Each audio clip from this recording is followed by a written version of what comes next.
Buenas tardes para todos. Mi nombre es Marcela Monroy. En representación de Hues Hospitalaria, queremos darle la bienvenida a este curso de estrategia multimodal de la higiene de manos que empieza el día de hoy y que culminará el 4 de marzo. Para Hues es muy importante seguir adelantando estas iniciativas en favor pues, de la transferencia del conocimiento para el personal de salud y en un tema tan importante como es la higiene de manos en el ambiente hospitalario. Les damos de nuevo la bienvenida y esperamos que disfruten este espacio, que sea de mucho conocimiento. Recuerden, tenemos un chat habilitado de preguntas y respuestas para que puedan hacerle todas sus preguntas a nuestro ponente el día de hoy sobre el tema del módulo. También queremos recordarles que una vez visto este módulo y a partir de este momento, cada vez que vean los módulos, al siguiente día les estará llegando el nuevo link del módulo que sigue para que estén también muy atentos de sus correos. También en este chat les estaremos poniendo al final del módulo la evaluación. Cada módulo tiene al final una evaluación que la idea es que la diligencien. Entonces al final de cada módulo se lo ponemos, lo pueden diligenciar ya o lo pueden diligenciar después. Nosotros esto también lo vamos a colgar en la página web del curso, que también se las estaremos poniendo acá en el chat para que la tengan presente, o también se la pueden pedir a las representantes técnico-comerciales de cada zona. Acá simplemente diligencian o ponen su correo con el que se inscribieron al curso y podrán acceder a la evaluación y también al módulo grabado, ¿listo? Para las personas que de pronto no se puedan conectar en este horario. Recuerden que los vamos a ver en el mismo horario, cada uno ya tiene pues como sus fechas de 4:30 a 6, nos iríamos de acuerdo al tema de preguntas que pueden hacerlo al final. Es importante también que realicen todas las evaluaciones, pues todas las evaluaciones de cada módulo, pues esto es un prerequisito para que podamos expedir el certificado del curso al final del curso. ¿Listo? Entonces, les dejamos ahí para que puedan diligenciar al final las evaluaciones. Agradezco mucho su atención, les doy de nuevo la bienvenida y también le doy la bienvenida al doctor Cristian Payares, con el que vamos a dar inicio a este curso con el primer módulo de Historia de la Higiene de Manos. Bienvenido, doc. Hola Marcelita, buenas tardes para ti, para la gente que nos escucha en este momento y para todas las personas de UES que nos han apoyado en este curso. Un saludo especial para Julián y para Eduardo, también de EduMed, que hacen posible que hoy podamos estar aquí. Bienvenidos a todos a nuestro curso de higiene de manos. La idea es poder viajar por toda la estrategia multimodal desde los orígenes hasta finalmente la implementación, buscar nuevas herramientas que les permitan a ustedes desde sus instituciones hospitalarias generar no solamente una estrategia sostenible, sino medir el impacto de todo lo que hacen en higiene de manos. Y sin lugar a dudas, a lo largo de todo este curso, pues debemos empezar por la historia. La historia es el principio de todos y higiene de manos, pues es la estrategia más importante para disminuir infecciones dentro y fuera de una institución hospitalaria. Hoy vamos a mirar la historia de la higiene de manos y cómo diferentes personajes a lo largo de el tiempo han logrado impactar en este tema tan importante que, nuevamente, les repito, es la estrategia que más infecciones logra reducir dentro y fuera de una institución hospitalaria. Antes de hablar de higiene de manos, tenemos que hablar de la contraparte, la situación de la resistencia bacteriana. Y este es un fenómeno mundial. Todos sabemos que la pandemia de la resistencia bacteriana es la pandemia silenciosa que lleva casi más de 10 años afectándonos y que ha venido creciendo especialmente después de los últimos picos de la pandemia del SARS-CoV-2 que vivió todo el mundo. De los diferentes informes que tenemos, no solamente esto en Colombia, en Latinoamérica es una generalidad, pero en Colombia podemos encontrarnos que unos microorganismos supremamente comunes, como son las enterobacteriáceas, los enterobacterales, se están volviendo cada vez más resistentes. Y aquellos resistentes a carbapenémicos, y les recuerdo aquí la resistencia de un enterobacterial a carbapenémicos es un indicador muy fuerte de que probablemente la resistencia sea por un proceso enzimático, es decir, por una carbapenemasa, pues cada vez está en aumento. Tenemos algunas instituciones hospitalarias solo en Colombia que reportan hasta el 40% de la incidencia de estos microorganismos, principalmente carbapenemasas de tipo KPC y NDM. Y un gran problema, la coproducción, es decir, dos mecanismos de resistencia enzimáticos en un solo microorganismo.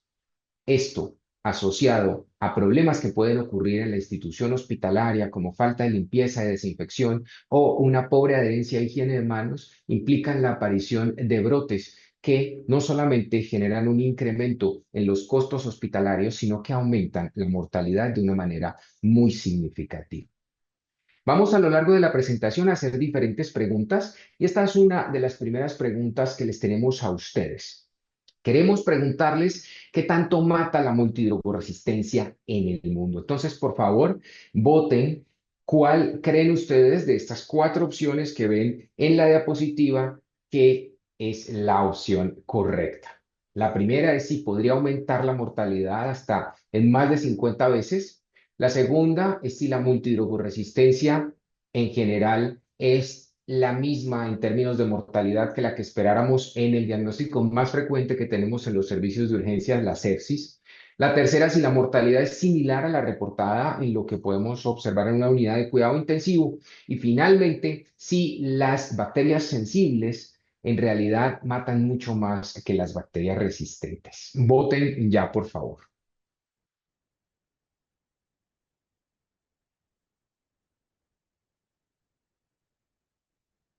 Bueno, vamos a empezar a discutir algunos de los resultados. Todavía no tenemos resultados. Vamos a esperar un poquito más.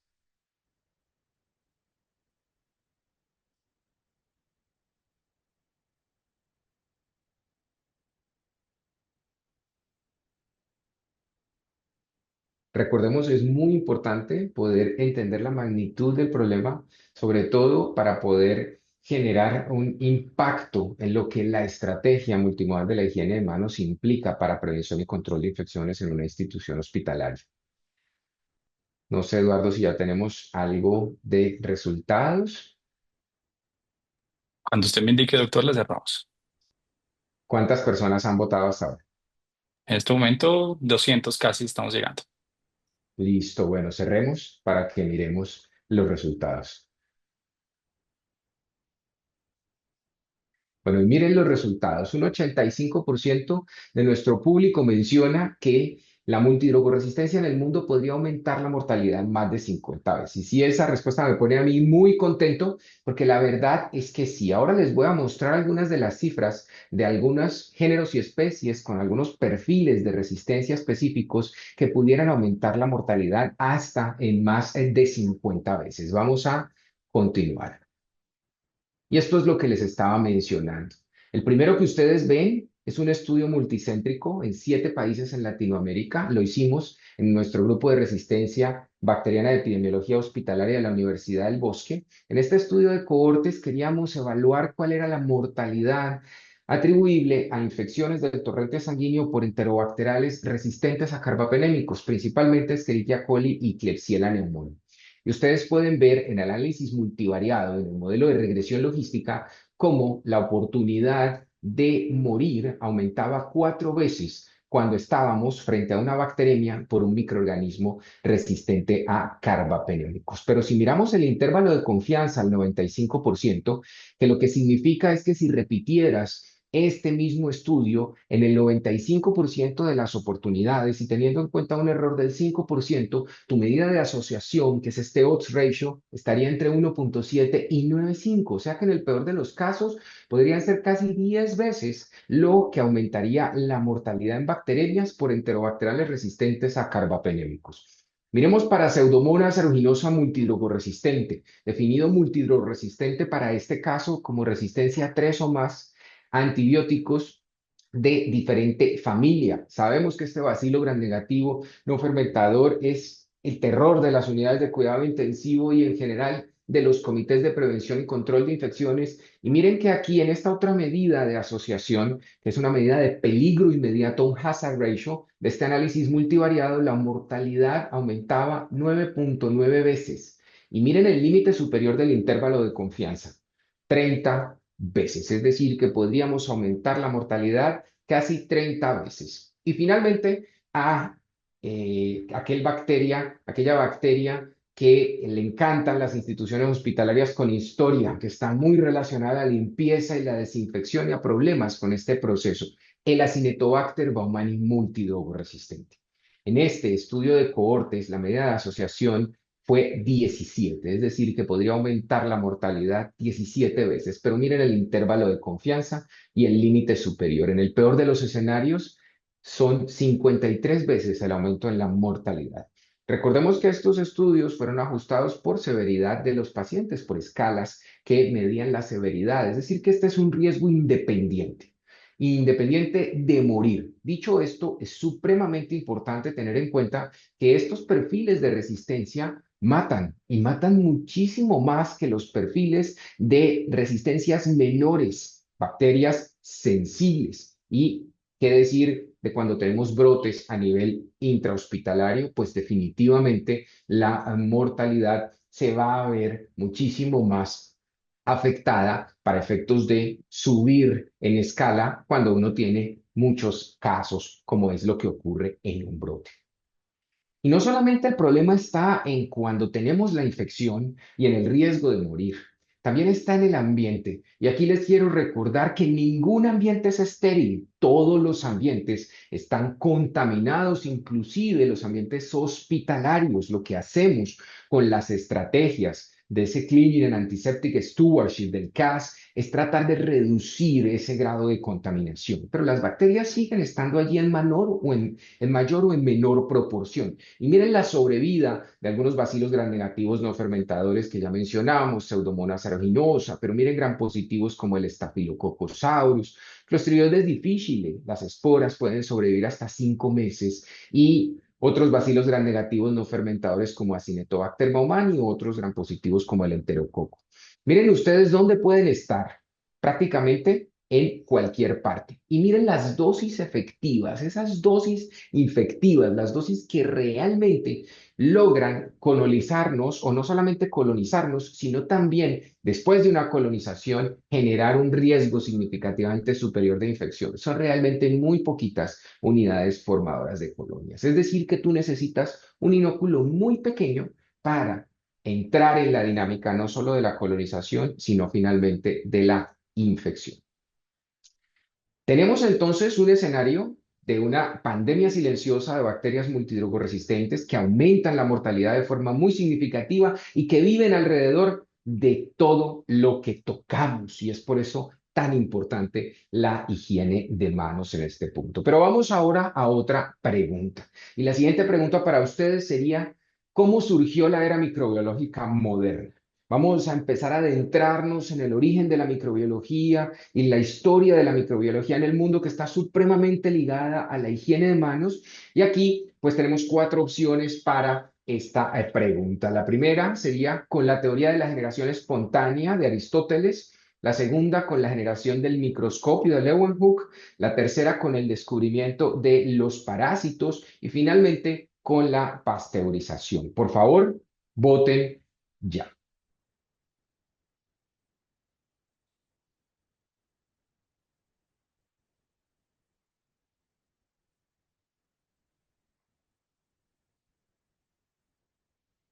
¿Cuántos votos tenemos, Eduardo? Doc, 140 y subiendo. Listo. Vamos a dar unos segunditos más.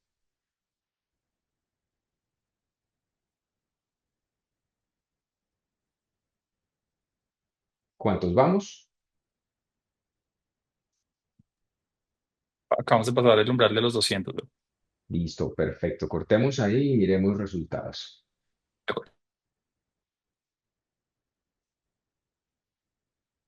Bueno, miren, aquí tenemos un mix.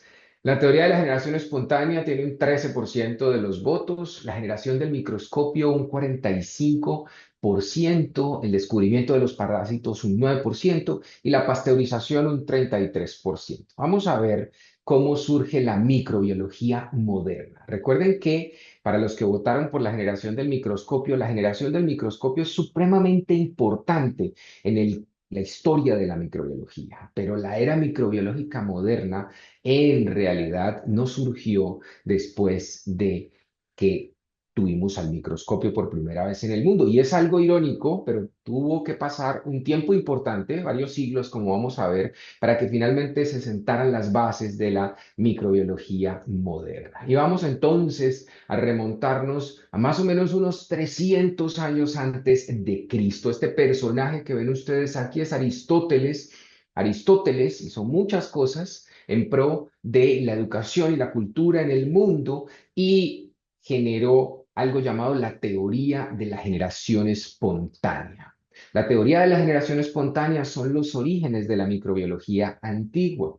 Este señor decía que las bacterias surgían de la nada, es decir, era por generación espontánea que aparecían estas cosas que generaban infecciones, que hacían putrefacción en el cuerpo humano y en las cosas.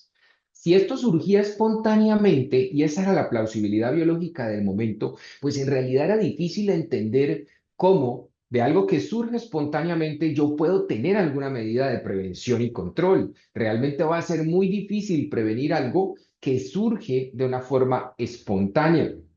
Ahora, esta teoría nos parece totalmente descabellada, pero en ese tiempo y durante varios siglos, este fue el paradigma que sentó las bases de la microbiología que hasta ese momento se conocía o personalmente hablando, no se conocía porque la verdad, pues era una teoría con muy pocos fundamentos.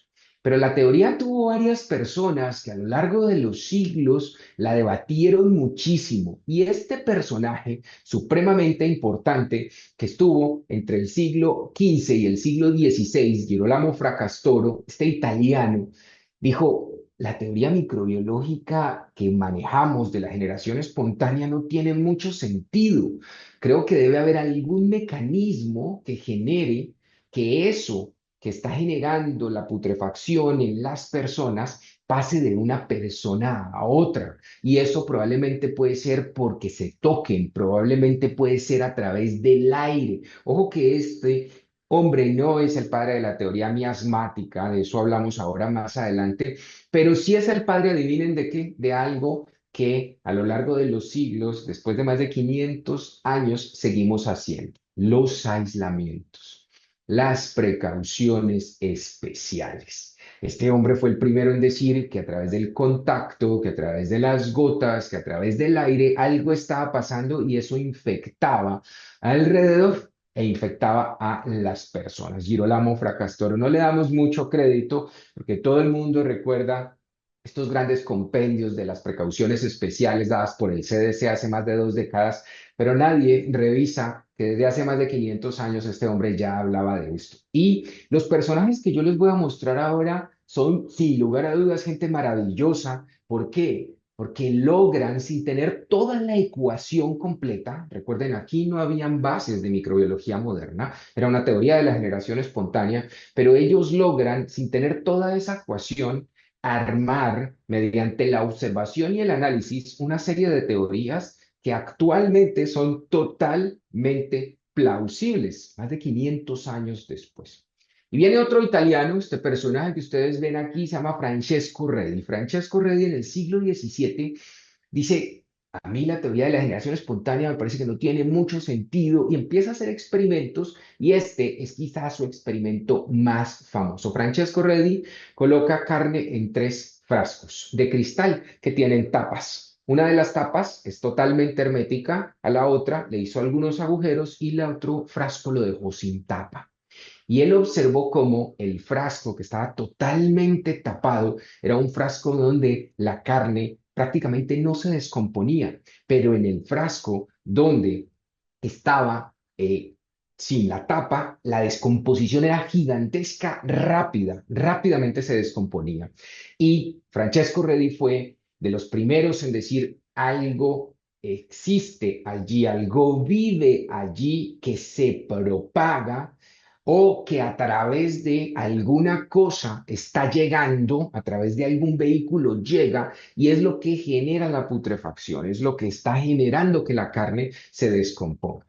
Este hombre fue muy polémico en su época y también muy rechazadas fueron sus teorías, porque la teoría de la generación espontánea pues era la teoría reinante. Entonces no tuvo muchos adeptos. Recordemos que estos científicos han sido científicos que les ha tocado luchar contra la corriente de ese momento y también contra la ignorancia y el ego de muchos de los colegas que se negaban a aceptar la evolución de todas estas teorías. Y aquí tenemos a Leeuwenhoek, el padre del microscopio. Leeuwenhoek era un comerciante y él generó el microscopio y fue el que por primera vez vio estos diminutos microorganismos a los cuales él les llamó animáculos. Eran como si fueran pequeños animalitos.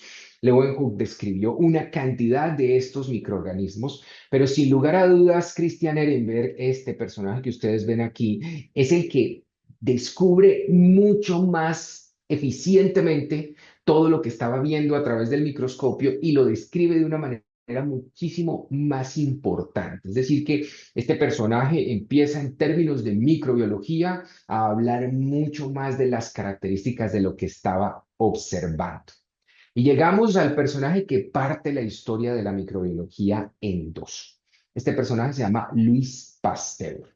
Pero miren todo el tiempo que tuvo que pasar hasta que finalmente Louis Pasteur postula la teoría de la pasteurización, prueba la pasteurización, y estamos hablando del siglo XIX, estamos hablando de 1864. Louis Pasteur decía, hay algo en las cosas que genera la fermentación. Y ojo que esto era totalmente desafiar lo que hasta ahora se conocía de ciencia en ese momento. ¿Por qué? Porque la fermentación era considerada un proceso exclusivamente químico. Es decir, era una reacción química y allí ningún microorganismo debería interferir. Pero Pasteur dijo, no, hay unas levaduras, y esto ocurre en el vino, que fue donde principalmente lo probó, pero lo probó en en muchas otras cosas, pero dijo, estas levaduras son las que generan la fermentación en el vino. Y lo voy a probar de la siguiente manera, voy a calentar el vino a una temperatura superior a 40 grados y van a ver cómo después de eso, pues no puede pasar absolutamente nada y no se va a dar la fermentación.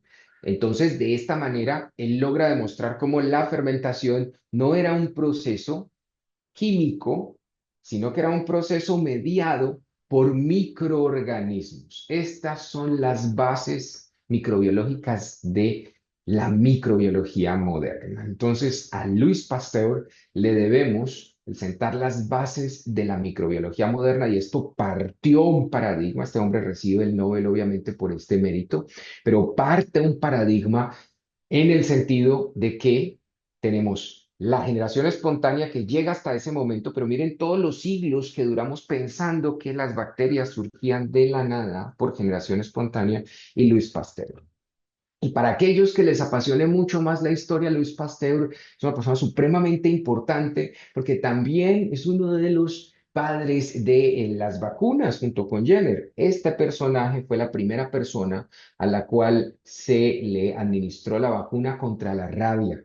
Pasteur no era médico, no tenía los permisos para administrar este tipo de cosas, sin embargo se arriesgó y vacunó a este personaje, lo vacunó con detritus de músculo de los pollos infectados con rabia, que era como lo que ahora llamaríamos una vacuna de virus vivo atenuado, lo puso al sol como para que se atenuara un poco y después lo inoculó mediante la variolización, un procedimiento que hasta ese momento pues era la manera en la cual se vacunaba a la gente y esto es importante porque logró demostrar cómo esta vacuna pues protegía contra las formas severas de la enfermedad de la rabia. Los orígenes de la vacunación están muy ligados a este personaje y sobre todo a vacunas de virus vivos atenuados, que eran como las primeras vacunas que tuvimos en el mundo. Entonces a Pasteur se le deben grandes cosas, incluyendo el origen de la era microbiológica moderna y también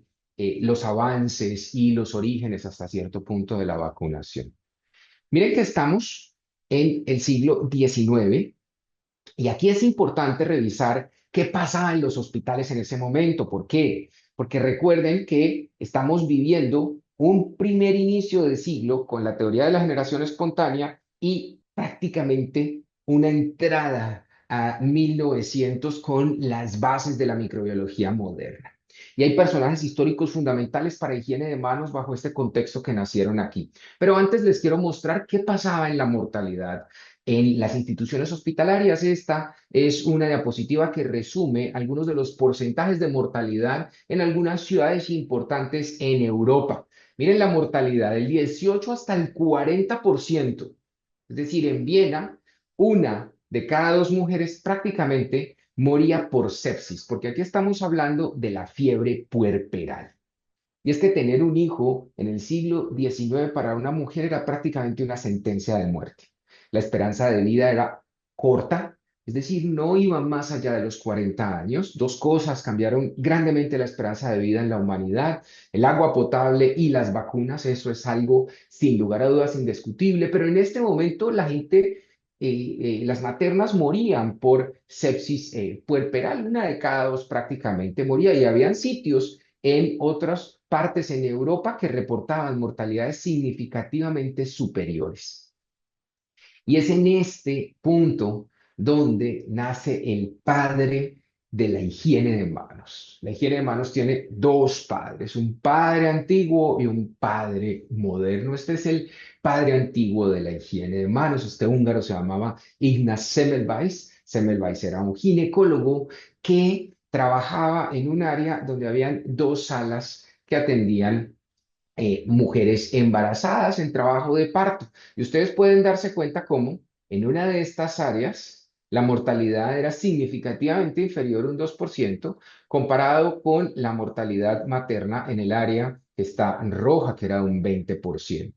Diferencias importantes entre estas dos áreas. La primera, algo que históricamente no ha cambiado mucho, y era que aquí había más higiene, porque aquí atendían parteros, que son, digamos, como los ancestros de los profesionales de enfermería, y aquí atendían estudiantes de cirugía y cirujanos que después de hacer autopsias venían a atender partos y no se lavaban las manos. Y no se lavaban las manos, ¿por qué? Porque es que las bacterias surgían de la nada, ¿no? Lo acabamos de ver históricamente hablando. Entonces, si la generación espontánea es la teoría microbiológica patentada, pues yo no necesito lavarme las manos, ¿no? Y eso era lo que ellos pensaban en ese momento. Se pueden imaginar por qué la mortalidad por sepsis puerperal era del 20%. Actualmente, una mortalidad materna por una sepsis puerperal es algo prácticamente inaceptable en una institución hospitalaria. De hecho, una mortalidad materna es un evento de interés en salud pública que genera toda una serie de situaciones bastante nefastas para una institución hospitalaria, para un hospital, y por eso es objeto de análisis por los entes de inspección, vigilancia y control en los departamentos en Colombia y en general en muchos sistemas de vigilancia de eventos de salud pública en el mundo. Bueno, y este personaje que hizo Semmelweis, lo que hizo fue hacer uno de los primeros ensayos clínicos controlados de los cuales tenemos nosotros conciencia en el mundo. Él instauró un lavamanos en el área donde estaban los estudiantes de cirugía y los cirujanos. En la otra sala, donde la mortalidad era del 2%, la gente se lavaba las manos. Lo hacían por higiene, pero digamos que no tenían una teoría que tuviera una plausibilidad biológica para soportar el hecho de lo que hacían. Y él hizo un ensayo clínico controlado. Recordemos que un ensayo clínico controlado es un estudio analítico en el que hay una intervención por parte de el investigador. Y eso fue lo que hizo Semmelweis. Y miren cómo Semmelweis logra igualar la mortalidad materna por sepsis puerperal. Cualquier persona que estuviera viendo esta diapositiva en este momento debería haber dicho, ok, perfecto, imagino que la institución hospitalaria cambia drásticamente sus protocolos, implementan lavamanos y todo el mundo se empieza a lavar las manos. él obligó a la gente a que se lavara las manos con una cal clorinada, que es como un bisabuelo o un tatarabuelo de lo que ahora conocemos como la clorexidina, y logró bajar la mortalidad de una manera estadísticamente significativa. Pero adivinen qué pasó.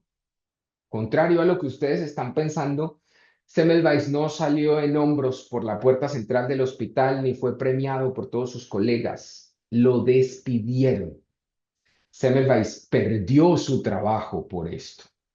Y hubo un problema fundamental y hay bastantes publicaciones que hablan al respecto, pero uno de los problemas más importantes de Semmelweis fue que se dedicó a pelear más por los hallazgos que había encontrado que a publicar rápidamente su investigación. Más de 15 años se demoró en hacer pública su investigación mientras estaba en esta riña con todos los colegas diciendo que al no lavarse las manos estaban matando a la gente.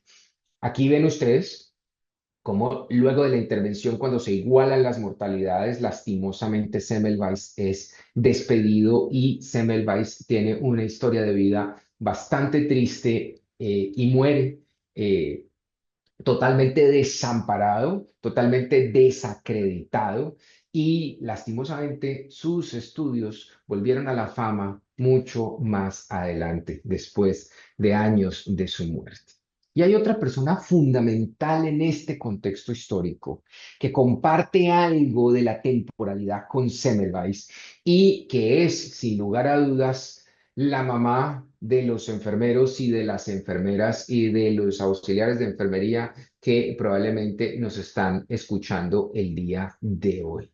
La madre de la enfermería es Florence Nightingale, esta mujer condecorada por la nobleza británica en la guerra de Crimea. Con sus investigaciones descubrió que separar a la gente a una distancia determinada disminuía drásticamente las infecciones, que ser mucho más higiénicos, abrir las ventanas, aerear las habitaciones, disminuía de una manera muy importante las infecciones. Esta mujer es brillante y es brillante no solamente porque vivió en la era premicrobiológica. Miren que los hallazgos de Pasteur están justo un poco después de la vida profesional de Florence Nightingale, pero alcanzó a vivir todo este boom de la era microbiológica moderna. Pero lo que ella descubrió fue producto de la observación. Algo que muy pocas personas saben es que Florence Nightingale es la madre de los estadísticos. Era una estadística brillante, le encantaban los números. Y a través de sus observaciones y de sus cálculos, fue la persona que determinó que el contagio por contacto y el contagio por gotas disminuye cuando estamos a más de 1 metro de distancia. Es decir, que cuando veas ese metro de distancia en las publicaciones, ese famoso metro de distancia que vimos en COVID, eso no es algo nuevo, lo inventó Florence Nightingale, lo descubrió producto de las observaciones. Esta mujer es vital para la historia de las enfermedades infecciosas en el mundo, para la historia de la enfermería en el mundo y para la historia de la estadística también en el mundo. Y ese siglo XIX estuvo lleno de mentes brillantes. Este hombre es el padre de la asepsia y la antisepsia, Joseph Lister. Joseph Lister es la persona que, y quiero decirles aquí que no solamente es el padre de la asepsia y la antisepsia. Para los que nos estén escuchando y trabajen en cirugía o hayan trabajado en cirugía, este es el padre del catgut, de esa sutura reabsorbible que se usa y se ha usado durante muchísimo tiempo y fue el primer cirujano en emplearlo, lo empleó en su hermana, a la cual le hizo una mastectomía hace mucho tiempo, hace más de un siglo en eh, el Reino Unido. Entonces, este hombre descubrió cómo al utilizar diferentes compuestos derivados del fenol y al cubrir las heridas con estos compuestos, se generaba una contención de la infección, es decir, las infecciones disminuían. Lo aplicó por primera vez en un niño que tenía una fractura, un niño de 12 años, y hizo una serie de casos con 11 pacientes y tiene una publicación famosísima que marca el paradigma de la asepsia y la antisepsia de la piel en la revista Lancet de hace muchísimo tiempo, más de un siglo, como les mencionaba. Él siguió haciendo experimentos e intervenciones y pues dio las bases de lo que conocemos actualmente como la asepsia, la antisepsia de la piel y la esterilización.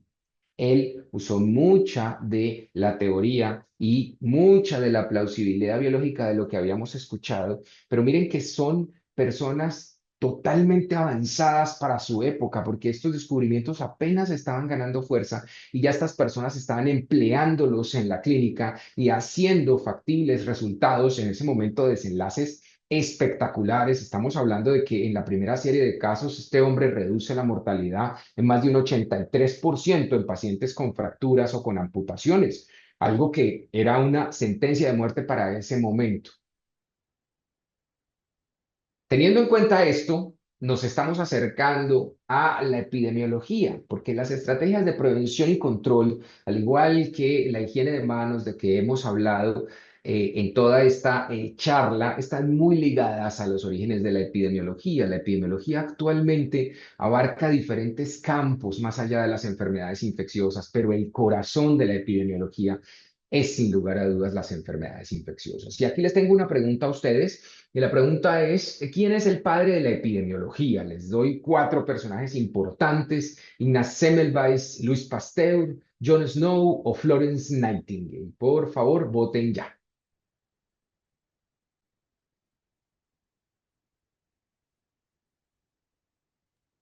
Aprovecho ya con una claridad para los que de pronto están en dispositivos móviles. Si no les aparece de inmediato, debería aparecerles de inmediato la votación en sus pantallas, pero puede que no. Entonces, generalmente en la parte superior izquierda hay una opción, un botón muy pequeño, que es como unas barras eh, de estas de gráficas, que ustedes pinchan ahí. Ahí les aparece una opción o un texto que dice que la encuesta está en progreso y si la desplazan hacia arriba, ahí les permite hacer la votación. ¿Listo? O también en las opciones del Zoom, si van a la opción más, hay una opción que dice encuestas, pinchan ahí y les abre la encuesta y ahí ya pueden votar. Obviamente pues solo pueden votar una vez, ténganlo en cuenta. Entonces pues apenas voten y envíen, pues ya desaparece la opción para ustedes. Perfecto, muchas gracias por la aclaración, Eduardo. Cuéntanos cuántas personas han votado. 224 personas en este momento, usted me indica. Perfecto, cortemos ahí y miremos los resultados. Bueno, miren, aquí tenemos un 14% entre Semmelweis y Pasteur cada uno, Jon Snow con un 56% y Florence Nightingale con un 16%. Y vamos a hablar de el padre de la epidemiología. La epidemiología ha tenido varios padrinos, pero este hombre es sin lugar a dudas el padre de la epidemiología. Vamos a hablar de Jon Snow. Jon Snow, ojo, este no es el Jon Snow de Juego de Tronos, una popular serie de nuestros tiempos. Este hombre es un anestesiólogo de la era victoriana, es un anestesiólogo del siglo XIX. De hecho, Jon Snow tiene muchos otros méritos. No solamente es el padre de la epidemiología, es el primer médico que atendió un parto con analgesia, con anestesia en el mundo. Lo hizo con el último hijo de la reina Victoria y era un hombre muy famoso por este tipo de contribuciones desde su ámbito como anestesiólogo. Hay tres cosas fundamentales de Jon Snow que se aplican actualmente a nuestra vida como trabajadores de la salud dedicados a seguridad del paciente, a prevención y control de infecciones, a infectología, todas estas estrategias, y son la observación, el razonamiento lógico y la perseverancia. Si usted, amigo o amiga mía, tiene estas tres cualidades, usted va a triunfar en control de infecciones porque es de lo que más necesitamos estar armados. Y la historia del padre de la epidemiología va de la mano con el cólera, una infección producida por el vibrio cólera que mató una cantidad de gente en el mundo.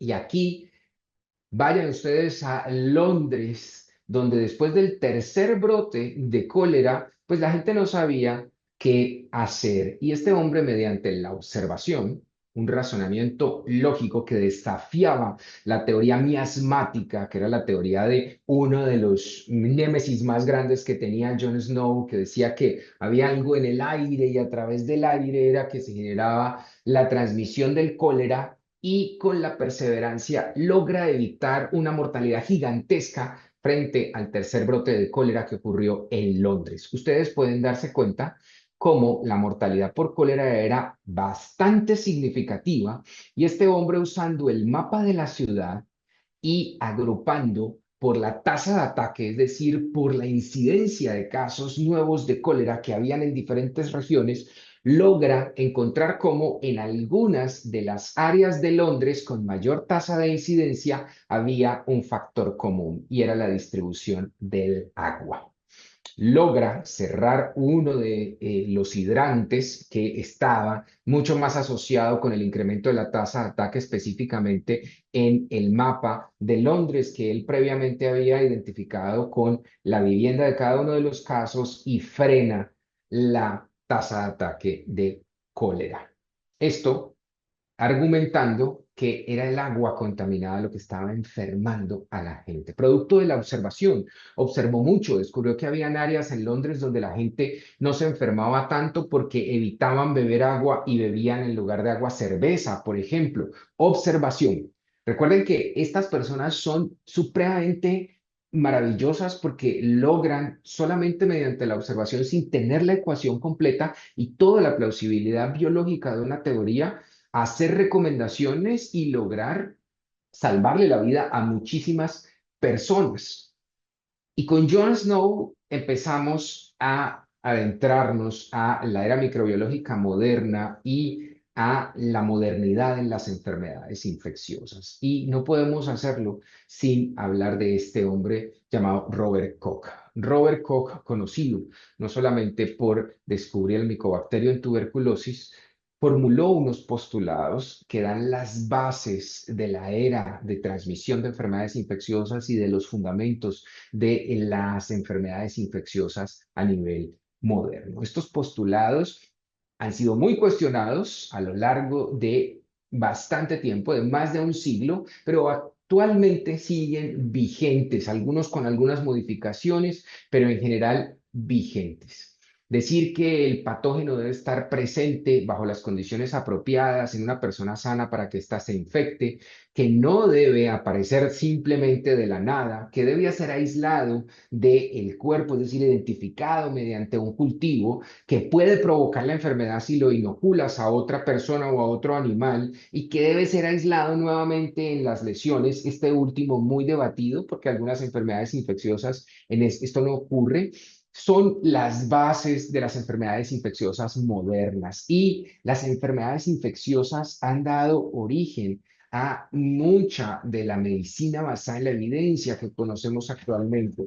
Mucha de la evidencia científica surge principalmente por los postulados de Koch y este personaje con el que vamos a cerrar este timeline hasta el momento para hablar de la era moderna de la higiene de manos, llamado Sir Austin Bradford Hill, fue el que postuló toda la teoría de la plausibilidad biológica y el origen de los ensayos clínicos controlados a como los conocemos hoy en día. La medicina basada en la evidencia nace de estos postulados. Una fuerza de asociación, es decir, una razón, una oportunidad, una probabilidad, un riesgo relativo, un gradiente o efecto dosis-respuesta, una secuencia temporal de los hechos, replicabilidad de los resultados, coherencia con otros hallazgos, analogía con otros fenómenos y plausibilidad biológica, es decir, que exista la relación causa-efecto, al igual que la especificidad y la evidencia experimental, son las bases modernas de la medicina basada en la evidencia y es una repercusión en impacto directo de los postulados de Koch que vimos en la diapositiva anterior. Y llegamos al padre moderno de la higiene de manos. El padre moderno de la higiene de manos, el que monta todo el origen de lo que hoy conocemos como la estrategia multimodal de la higiene de manos. Este suizo se llama Didier Pittet y este es el estudio más importante hasta ahora publicado en higiene de manos porque parte de la historia de la higiene de manos en dos, antes y después de la estrategia multimodal. Este es el origen de la estrategia multimodal. Didier Pittet publica este estudio multicéntrico en Lancet en el año 2000, un estudio que involucró 7 hospitales en Suiza, evaluó porcentaje de infección, tasa de transmisión de estafilococcus aureus resistente a oxacilina y consumo de solución alcohólica, alcohol glicerinado. Implementó la colocación del alcohol glicerinado y la fundamentó en 5 momentos que debían hacerse. Los 5 momentos de la higiene de manos se los debemos a este señor. Los resultados. Miren cómo mejora la adherencia, 48 a 66%. Yo aquí no estoy hablando de adherencias del 100% ni esas adherencias irreales que algunas personas publican en instituciones hospitalarias que no tienen ningún sentido. Ni Líder Pitet ha logrado publicar adherencias por encima del 85%. Pero miren lo importante del incremento en la adherencia, de un 48 a un 66%, con una diferencia estadísticamente significativa, baja las infecciones a la mitad. 48 a 66. Recuerden muy bien ese 66. Es decir, que con que usted mejore por lo menos un poco más de los 15 puntos porcentuales, usted baja significativamente las infecciones. Y miren cómo disminuye la tasa de infección por estafilococcus aureus resistente a oxacilina y cómo esto está correlacionado con un incremento en el uso de alcohol glicerinado de casi 4 veces a lo largo del estudio. Este es el estudio madre de la estrategia multimodal de la higiene de manos, ya que Didier Pitet cede sus derechos de esta estrategia y la Organización Mundial de la Salud empieza a replicarla y empieza a hacer infografía, todas las estrategias que conocemos, herramientas, documentos y demás. Y hay 2 momentos importantes en esta era moderna de la higiene de manos, y el primero ocurre en el 2001, un año después de esta publicación de Lancet, donde el Banco Mundial, el CDC, la UNICEF, Johns Hopkins, la Universidad de Londres, la Agencia de los Estados Unidos para el Desarrollo Internacional, Unilever, Procter & Gamble y Colgate-Palmolive logran hacer una alianza y en esa alianza empiezan a trabajar en pro de la higiene de manos con el eslogan de salvar vidas está en tus manos y lanzan el Día Mundial de la Higiene de Manos el 15 de octubre. Esto fue un transcurso de varios años porque por primera vez lo celebran en el 2018. Entonces, para los que se pregunten de dónde viene el 15 de octubre, viene de aquí, de estas sociedades que se unen y bajo el eslogan de salvar vidas está en tus manos, promueven un Día Mundial para el lavado de manos. A su vez, la Organización Mundial de la Salud, que más o menos 4 años después, entre el 2005 y el 2009, lanzan su estrategia basándose en la publicación de Didier Pitet en Lancet, lanzan la estrategia multimodal de la higiene de manos, donde salvar más vidas está en tus manos, que es, digamos, parte de su eslogan para publicitar esta estrategia, y bajo el día del 5 de mayo, que se celebra por primera vez en el año 2009, lanzan el Día Mundial de la Higiene de Manos. Muchos de los que trabajamos en control de infecciones tenemos campañas en mayo y en octubre. En mayo una muy enfocada a la fricción con solución alcohólica, en octubre una muy enfocada al lavado de manos, pero las 2 fechas se originan de Organización Mundial de la Salud y este acúmulo de sociedades mundiales que en pro de toda la evidencia científica que muestra la reducción de las infecciones secundarias a la implementación de la higiene de manos, pues logran tener este efecto. La conclusión más importante que les queremos entregar a través de este primer módulo de la historia de la higiene de manos es que sin lugar a dudas la historia, que ha sido bastante compleja con respecto a la higiene de manos, se mezcla con la microbiología, con la epidemiología y sin lugar a dudas con el control de infecciones, pero producto de la observación, el razonamiento lógico y la perseverancia, se logra una cantidad de evidencia científica que en las últimas 3 décadas para higiene de manos ha sido arrolladora, mostrando cómo este, sin lugar a dudas, debe ser una prioridad y un objetivo estratégico de tu trabajo desde seguridad del paciente, control de infecciones, manejo de enfermedades infecciosas y, ¿por qué no?, un objetivo estratégico en pro de la seguridad de los pacientes en toda la institución hospitalaria. Bueno, queremos darle las gracias por acompañarnos con este primer módulo. Aquí terminamos con la historia de la higiene de manos y vamos entonces ahora a responder las preguntas que podamos tener desde el público. Adelante, Marcelita. Gracias, Doc.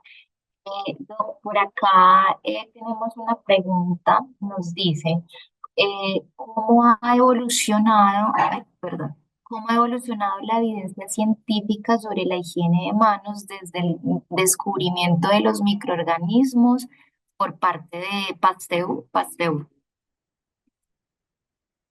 Bueno, sin lugar a dudas, después de los inicios de la era microbiológica moderna, higiene de manos que antes estaba muy enfocada hacia el lavado de manos, como ustedes lo ven, ha evolucionado grandemente, especialmente desde el año 2000 con esta publicación de Pitet, donde las soluciones alcohólicas logran mostrar una eficacia significativamente superior respecto al lavado de las manos. De eso vamos a hablar durante el curso, porque recuerden que lavarse las manos y friccionarse las manos con solución alcohólica son dos cosas totalmente diferentes. Pero aquí es importante ver cómo pasamos del acto de lavarnos las manos con agua y jabón para remover mugre y suciedad hasta finalmente el uso de soluciones alcohólicas para disminuir significativamente 3 veces más la microbiota que tenemos en las manos comparado con el lavado. Creo que el gran paso que se ha dado tiene mucho que ver con la inclusión de las soluciones alcohólicas, que no solamente son mucho más prácticas, no necesitas una toalla desechable, ni necesitas agua y jabón, pero que sin lugar a dudas son fundamentales para efectos de que cuando tienes mucha carga orgánica visible, pues es el lavado de manos lo que debes emplear, pero para el resto de las oportunidades que tengas dentro y fuera de un hospital, porque recuerden que la estrategia multimodal aplica también para fuera de un hospital, pues es sin lugar a dudas la fricción con la solución alcohólica. Muchas gracias. Por acá, Yamile nos pregunta, en cuanto al control de brotes por C. difficile y cándida, ¿nos puedes compartir la importancia de la higiene versus el lavado de manos? Esta es una excelente pregunta. Clostridioides difficile y Candida auris vienen en diferentes presentaciones, es decir, pueden generar esporas y las esporas son mucho más difíciles de atacar con soluciones alcohólicas. Son mucho más fáciles de atacar cuando yo tengo agua y jabón porque el jabón opsoniza las esporas, entonces las destruye de una manera muchísimo más eficaz. Es la razón por la cual lo que uno propone en pacientes con colonización o infección por Clostridioides difficile o Candida auris es el lavado de manos al terminar todas las actividades con el paciente. Ojo, no es un lavado de manos cada vez que practiques alguno de los 5 momentos, porque va a ser imposible en la atención. Tú puedes usar alcohol glicerinado en esos momentos si estás alrededor del paciente, pero es a la salida donde fundamentalmente debes sí o sí lavarte las manos con agua y jabón para eliminar las esporas que puedas tener en tus manos y evitar pues la propagación de microorganismos de un lado a otro. Muchas gracias, doctor. Por acá tenemos una pregunta. ¿Qué estrategias han sido más efectivas para aumentar la adherencia en la higiene de manos en los hospitales en las últimas décadas? Bueno, esa es una excelente pregunta, pero ahí entramos ya a otro de los módulos que tenemos en nuestro curso. Entonces, yo no la voy a responder porque los invito a que sigan en el curso, pero vamos a hablar de las estrategias más exitosas y vamos a tener todo un módulo dedicado a estrategias exitosas para que se animen a seguirnos. En este módulo queríamos era centrarnos mucho en los orígenes de la higiene de manos y en la historia. Listo, muchas gracias. Bueno, por acá nos dicen, en esta historia de manos, en Colombia, los líderes, ¿quiénes han sido? Bueno, esa es una pregunta supremamente importante. Digamos que los abanderados de la higiene de manos han sido sin lugar a dudas los comités de prevención y control de infecciones. con el boom de la seguridad del paciente y la quinta meta, en seguridad del paciente, que es prevención y control de infecciones, mucho del protagonismo que tenían los comités de infecciones en términos de higiene de manos lo tomaron los comités de seguridad del paciente. Pero recordemos que los comités de prevención y controles de infecciones en Colombia tienen más de 40 años. Ojo que somos los comités de control de infecciones dentro de los más antiguos en Latinoamérica, solamente superados probablemente por los chilenos y por los argentinos por unos pocos años. El problema es que esto no parece de entrada porque nuestro sistema de vigilancia tiene apenas un poco más de 10 años. ¿Por qué? Porque no logramos organizarnos tan rápido como los chilenos y como los argentinos en nuestro sistema de vigilancia. Pero sin lugar a dudas, después de la publicación de PITED y un poco antes de el lanzamiento de la estrategia multimodal, estamos hablando de entre el 2000 y el 2005, ya en muchas instituciones hospitalarias en nuestro país se hacían soluciones alcohólicas. Creo que muchos de los que estamos aquí nos tocó vivir la producción de alcohol glicerinado made in el hospital, es decir, donde era el propio hospital el que hacía sus soluciones alcohólicas mezclando alcohol a concentraciones del 65-70% con glicerina y distribuyendo pues de la manera como podíamos las soluciones alcohólicas hasta que finalmente llegaron al país las soluciones alcohólicas controladas. Cabe decir pues que eso hace parte de nuestra historia. Yo espero que nadie haga alcohol glicerinado en los hospitales en este momento o soluciones alcohólicas en gel en este momento porque pues las instituciones hospitalarias no tenemos buenas prácticas de manufactura para hacer este tipo de soluciones. Entonces, hace parte de la historia y fue lo que se hizo también en Latinoamérica. Los argentinos y los chilenos también lo hicieron, quizá un poco antes, hasta que finalmente se normatizó las concentraciones de las diferentes diluciones, pues, y los compuestos que se usan para las soluciones alcohólicas. Gracias, Doc. Por acá también hay otra preguntita que nos hacen. Dicen, ¿cuáles han sido las principales barreras históricas para la adopción de la higiene de manos en la atención en salud? Esa es una excelente pregunta y creo que las barreras siguen estando presentes, ¿no? Las barreras históricas más importantes han sido, primero, que como los microorganismos no se ven, entonces muchas personas no creen en lo que no ven, como Santo Tomás. Y eso es un problema. ¿Por qué? Porque sugieren que la higiene de manos no tiene el impacto que está reportado en la literatura. Les quiero decir que la evidencia científica de higiene de manos, como ustedes lo han podido ver, es bastante grande, más de un siglo de evidencia científica y en los últimos 30 años han habido estudios maravillosos, pues porque con la era microbiológica moderna hemos podido generar esa plausibilidad biológica, esa causa y efecto para la transmisión cruzada. Otra de las barreras que muchas personas alegan a lo largo del tiempo es que no hay suficiente tiempo para hacer esto, es decir, que esto quita muchísimo tiempo. Y pues al pensar que se quita mucho tiempo, pues la gente no lo hace en el día a día. De hecho, un factor de riesgo importante para la no adherencia de higiene de manos es tener mucho más contacto con los pacientes.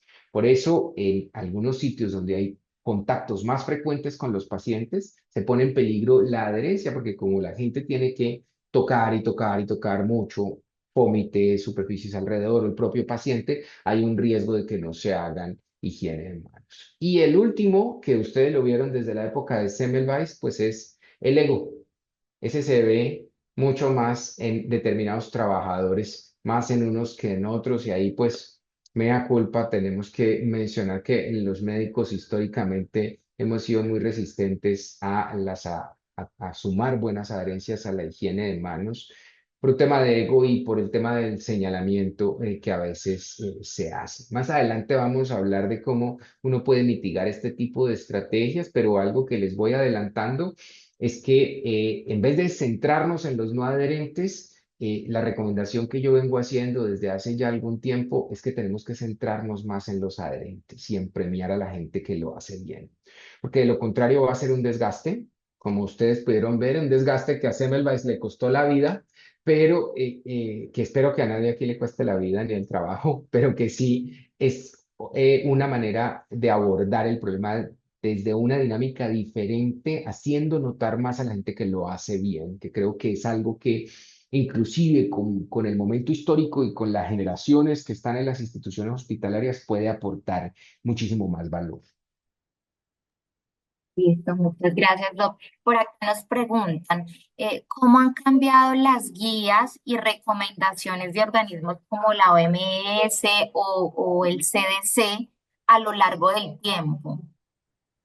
Esa es una excelente pregunta, porque quizá en higiene de manos, el core, es decir, el centro que se basa en la plausibilidad biológica de los 5 momentos y de las soluciones alcohólicas, no ha variado mucho en las últimas 2 décadas. Es decir, muchos de los principios que se publicaron en este estudio maravilloso en Lancet en el año 2000, inclusive más adelante, no han cambiado mucho. Creo que por el contrario lo que se han es refinado algunas situaciones especiales. Mucha gente habla de otros momentos de higiene de manos, algo que ha ganado mucha validez a lo largo del tiempo, pero creo que lo más trascendental ha sido el refinamiento, sobre todo hacia el uso de guantes, que antes era una práctica muy generalizada para muchas cosas que ahora no. Las diferencias entre el lavado y la fricción, con evidencia desde hace más de 10 años que lo demuestran, y la fricción quirúrgica de las manos, que fue un hito grande y uno de los componentes importantes de la higiene de manos que surgió, digámoslo, no recientemente, pero sí hace menos de una década y tiene un muy buen auge. Creo que esos han sido como los puntos más importantes, pero en general el core, el centro de la estrategia lleva más de 2 décadas vigente y de hecho se ha reforzado mucho más con toda la evidencia científica pues, que hemos podido tener disponible. Listo, muchas gracias. Por acá nos hacen una pregunta que creo que, que te preguntan mucho y es sobre el tema del COVID, ¿no? Y hablando pues de historia, ¿cierto? Que esto marca una historia importante en la higiene de manos. Nos dicen, ¿cómo ha impactado la pandemia del COVID en la conciencia global sobre la higiene de manos? Es una excelente pregunta y no les tengo buenas noticias. Los seres humanos olvidamos muy rápido. Ya hay varias publicaciones que han mostrado el impacto, digamos, de lo que fue la estrategia multimodal de la higiene de manos, que ustedes recuerdan que para efectos del COVID a mí me pareció algo maravilloso, no solo porque creo que probablemente jamás volveré a ver las adherencias a higiene de manos que vi en los primeros picos de la pandemia, sino porque por primera vez la estrategia multimodal empezó a impactar fuera del hospital, ¿ya?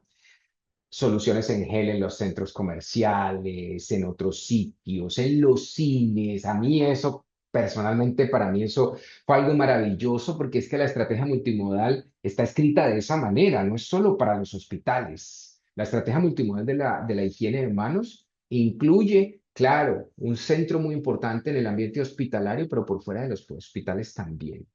Y lastimosamente lo que la evidencia ha mostrado es que mucho de ese conocimiento adquirido se perdió, se ha perdido, volvimos con adherencias nuevamente bajas, muchos cuestionamientos y lastimosamente la desinformación afectó mucho este tipo de situaciones, la desinformación que todavía sigue.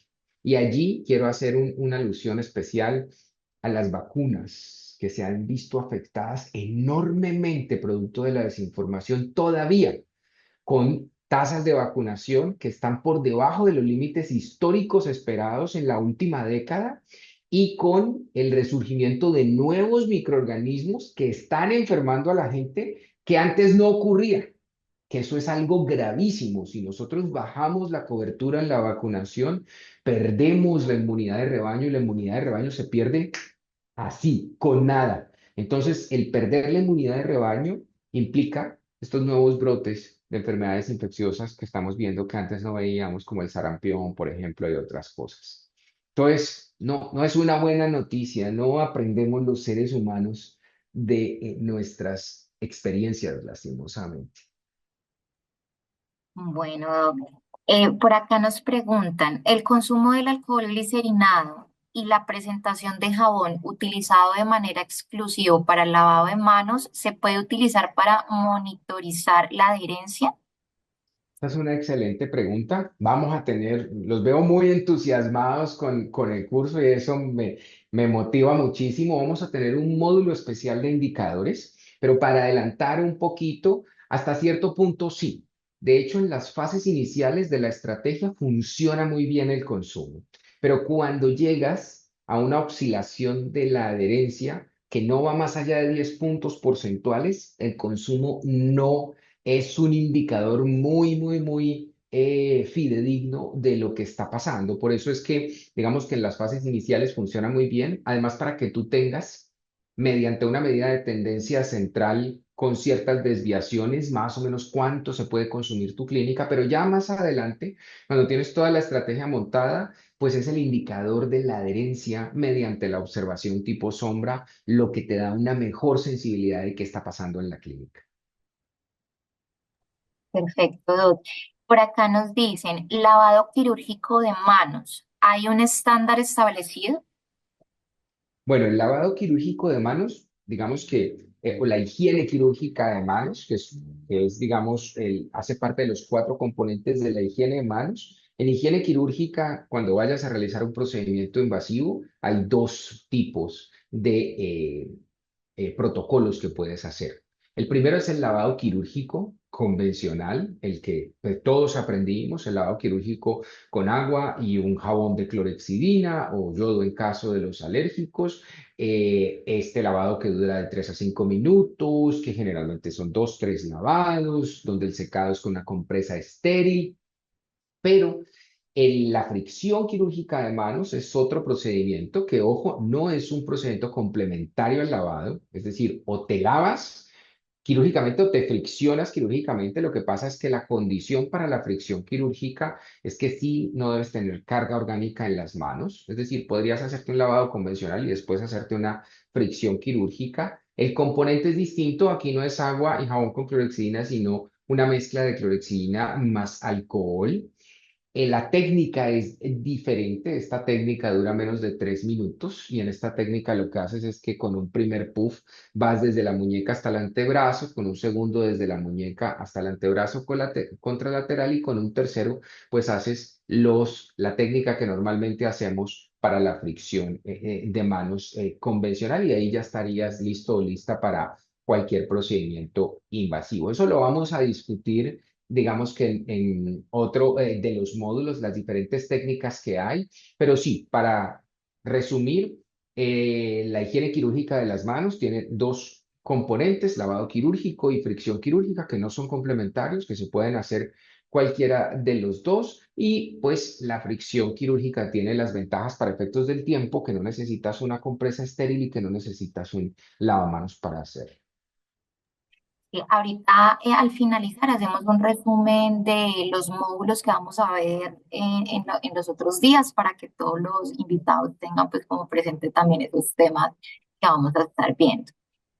Doc, por acá nos pregunta, ¿cómo crees que la tecnología y la innovación pueden seguir mejorando la higiene de manos en el futuro? Yo creo que sin lugar a dudas, muchísimo, muchísimo. No solamente para la estrategia, yo diría que también para la vigilancia. Es decir, esta tecnología que puede rastrear mediante la carnetización de las personas, cuántas veces te acercas a un dispensador, que es algo que ya tenemos disponible en Latinoamérica, o las tecnologías de control de la cantidad de alcohol glicerinado que se puede tener en cada dispensador, el mapeo de los dispensadores en una institución hospitalaria, que lo hacemos precisamente desde West Química con los dispensadores en muchas de las instituciones hospitalarias. Sin lugar a dudas van a ayudar muchísimo. Yo creo que las herramientas tecnológicas son un aliado para este proceso y que en aras de la estrategia puede generar mucha innovación, porque si hay algo que requiere innovación constante y, digamos, como reinventarse, como se dice por allí, es sin lugar a dudas la higiene de manos. Esto es, creo, personalmente uno de los indicadores que más drásticamente puede cambiar en poco tiempo en una institución hospitalaria, que tiene un componente conductual supremamente importante y yo siempre hago mucho refuerzo en que por el hecho de ser trabajadores de la salud no significa que tenemos que tener una buena adherencia a higiene de manos. Hay muchas cosas que influyen en la adherencia, tu estado de ánimo, el que estés deprimido, tengas problemas en la casa, la carga de asistencial, la carga asistencial que tengas, todo ese tipo de cosas que realmente influyen mucho. Entonces, sin lugar a dudas, es un escenario donde la innovación es bienvenida siempre, está a pedir de boca y donde siempre tenemos que estar co-creando cosas nuevas para poder mantener la estrategia viva en el hospital y a la gente motivada principalmente. Muchas gracias, doctor. Por acá nos preguntan, he escuchado que este año las instituciones de salud que manejan UCIs van a hacer medidas más que todo por el consumo de gel. ¿Si es verdad?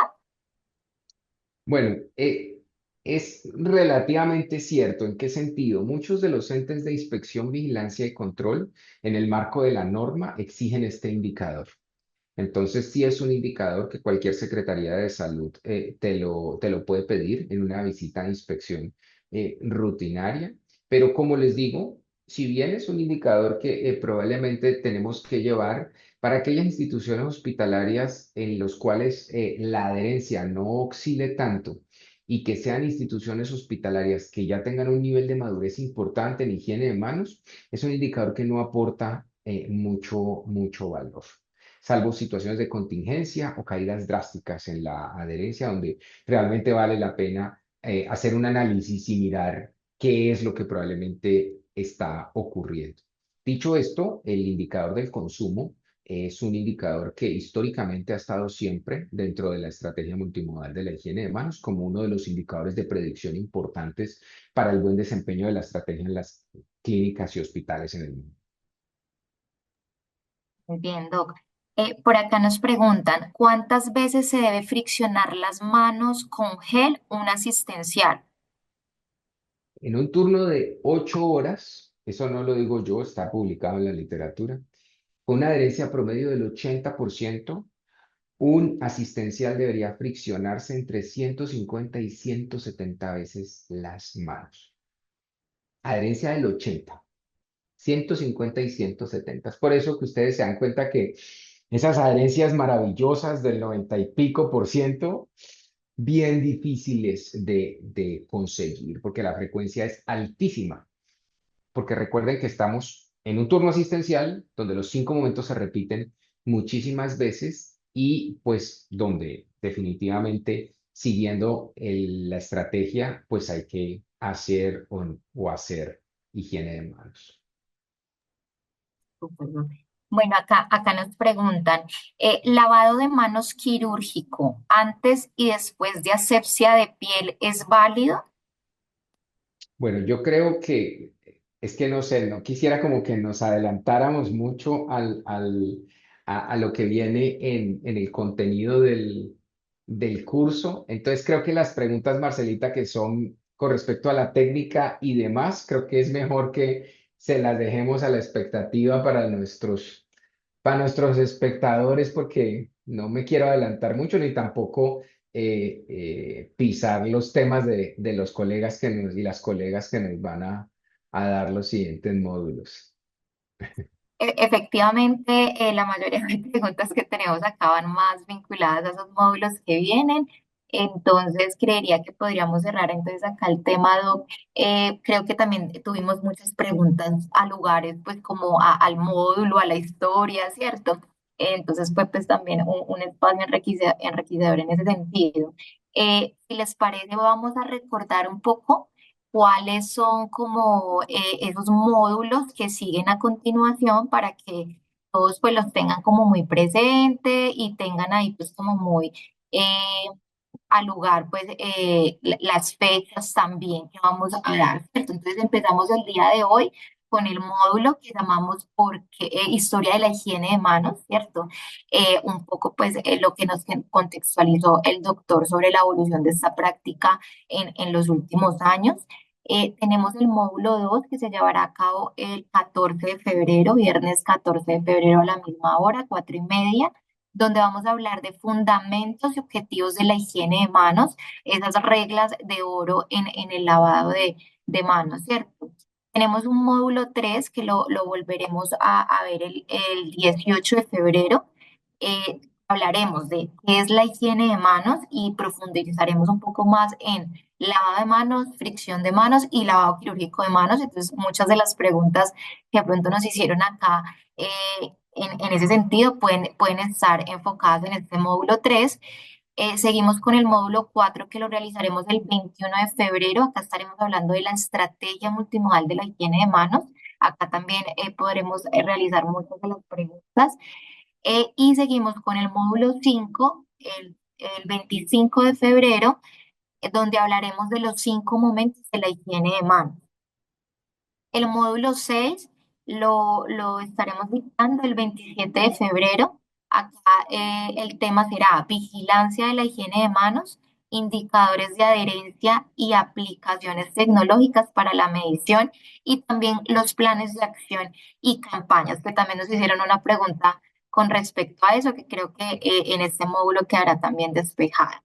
Y nuestro último módulo y donde finalizaremos nuestro curso es el marzo 4 con el tema cómo ser un observador oculto, funciones y ejemplos prácticos.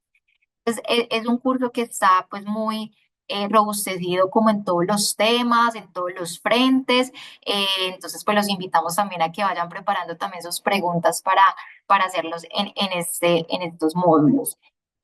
Vamos a compartir acá, creo que ya por el chat, ¿sí? Compartimos el link de la página donde ustedes van a poder encontrar la grabación de todos los módulos, de este módulo 1, pero también de los otros que vayamos a tener. Y también vamos a compartir, si quieres, Diego, compartamos también el link para la evaluación. Las personas que quieran hacer la evaluación ya lo pueden hacer con el link que vamos a compartir en el chat o pueden ingresar a la página, que ahí también va a estar la evaluación y la grabación. Pero esta evaluación y esta grabación la podrán encontrar a partir del jueves, ¿listo? No la van a encontrar inmediatamente, pues porque tenemos que hacer unas ediciones antes de subirla.